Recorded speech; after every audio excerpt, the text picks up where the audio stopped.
Retrouve tous les épisodes de cette série sur le site web voixoffforislam.fr en cliquant sur le lien en description de la vidéo. Et si tu aimes cet épisode, pense à cliquer sur le bouton j'aime, à partager la vidéo et à t'abonner tout en cliquant sur la cloche pour rester informé de toutes les nouvelles vidéos publiées sur la chaîne Voix Off for Islam.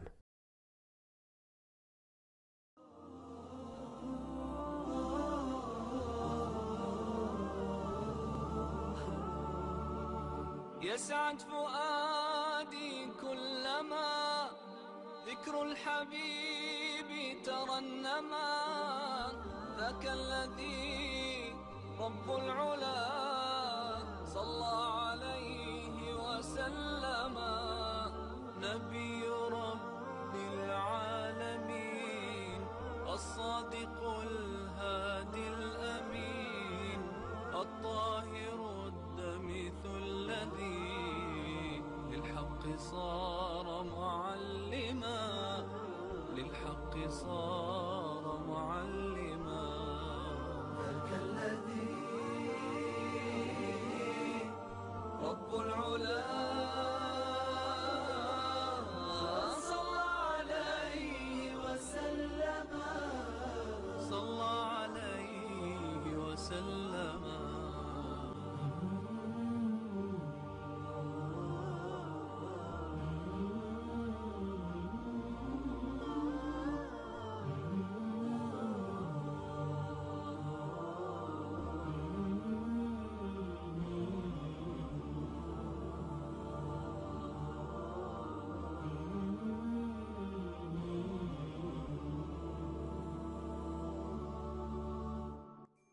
Allah le Très-Haut autorisa les compagnons à émigrer de leur ville. Il les autorisa à délaisser leur terre qui les a vus grandir, à délaisser leur famille, leurs biens et leur commerce.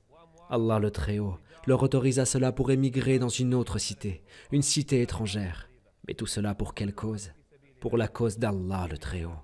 Le frère laissa son frère, la mère laissa ses enfants, le fils laissa ses parents, sa mère et son père. Les familles se séparèrent. Et c'est de cette manière que les monothéistes ont tout sacrifié pour leur Seigneur le Tout-Puissant. Et parmi les premiers émigrés, peut-être même avant le deuxième serment d'allégeance, la famille d'Abu Salama, composée d'Abu Salama, de sa femme Salama et de leurs 2 enfants. Cette famille voulut émigrer pour Allah le Très-Haut, émigrer dans le sentier d'Allah, le vénéré et le Très-Haut. Mais les membres de la famille Salama s'opposèrent au départ de leur fille et la séquestrèrent dans le but de l'empêcher de partir. Abu Salama décida alors d'émigrer seul, et c'est comme cela qu'il débuta son émigration. Quant au fils, étant resté auprès de sa mère, la famille de Abu Salama se présenta pour les récupérer. Ils furent confrontés au refus de la famille de Salama. S'ensuivit des querelles dont les conséquences furent terribles pour les enfants qui en firent les frais. Et c'est de cette manière qu'une famille entière se sépara et les enfants rejoignirent la famille du père. Le père a émigré à Médine et la mère est restée chez sa famille. Cette petite famille fut séparée contre leur volonté. Tout cela pour qui? Pour Allah, puis pour l'envoyé d'Allah, alayhi salatu wassalam. Salama, triste, prit l'habitude de monter sur une colline. Elle montait pour pleurer son mari et ses 2 enfants, tous les jours, jusqu'au coucher du soleil.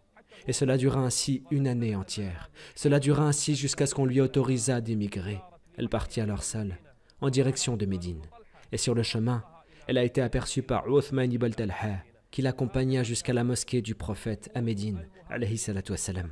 Et c'est comme cela que sortaient les flux d'immigrés de la Mecque vers Médine. Ils sortaient secrètement, en groupe ou seuls.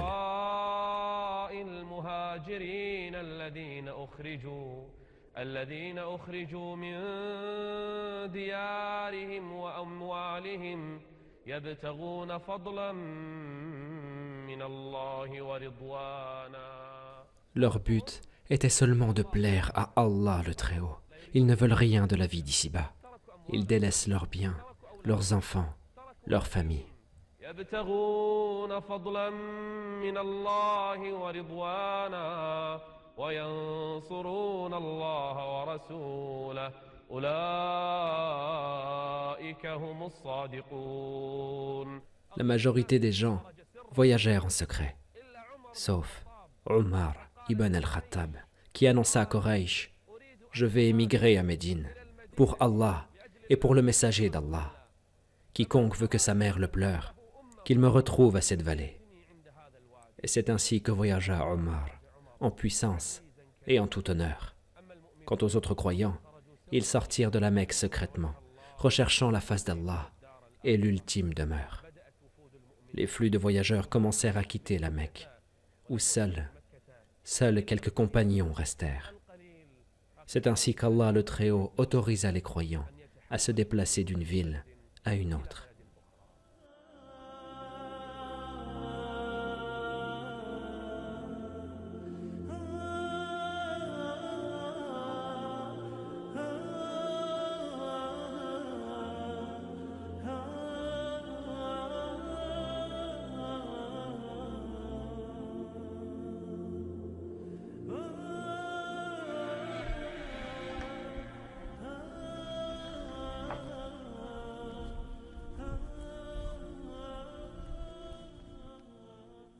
Le prophète, alayhi salatu wassalam, vint à la maison d'Abou Bakr.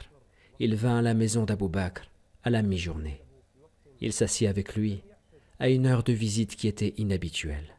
Le prophète, alayhi salatu wassalam, rendait régulièrement visite à Abou Bakr, mais jamais à la mi-journée.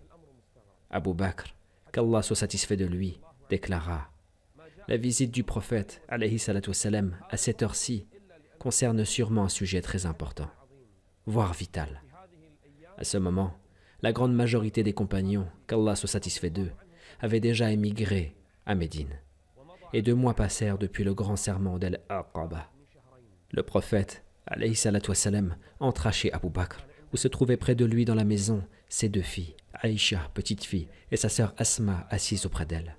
Le prophète, alayhi salatu wassalam, les regarda et dit: fais-les sortir, ô Abou Bakr, car il s'agit d'un secret, d'un sujet sérieux, d'un sujet dont je dois te parler et qui doit rester seulement entre toi et moi. Abou Bakr jeta alors un regard à ses filles et dit: ô messager d'Allah, ce ne sont que mes filles. Il veut dire par là qu'elles ne représentent pas de danger. On peut parler devant elles, elles connaissent la notion du secret, elles ne le divulgueront pas.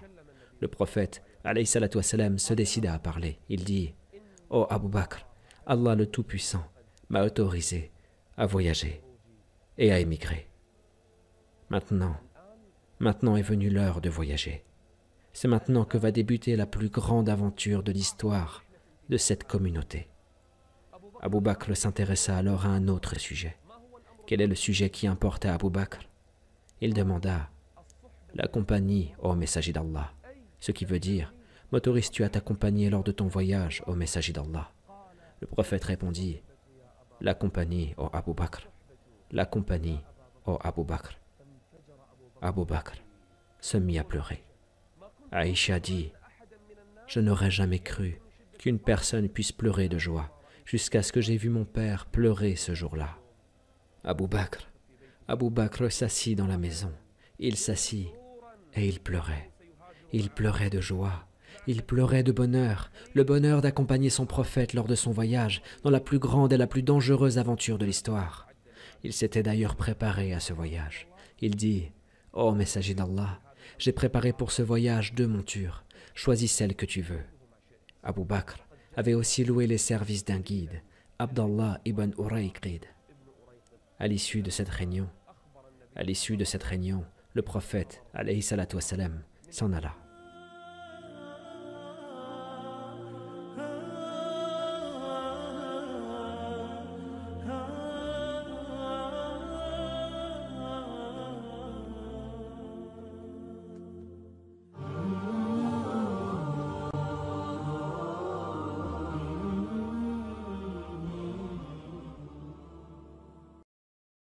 Les gens de Quraysh étaient préoccupés. Ils étaient préoccupés car les compagnons du prophète, alayhi salatu wassalam, avaient pris leurs femmes, leurs enfants et leurs familles. Et ils avaient quitté la Mecque. Et cela allait certainement jouer sur la notoriété de la Mecque, ainsi que sur celle de Quraysh auprès des autres tribus.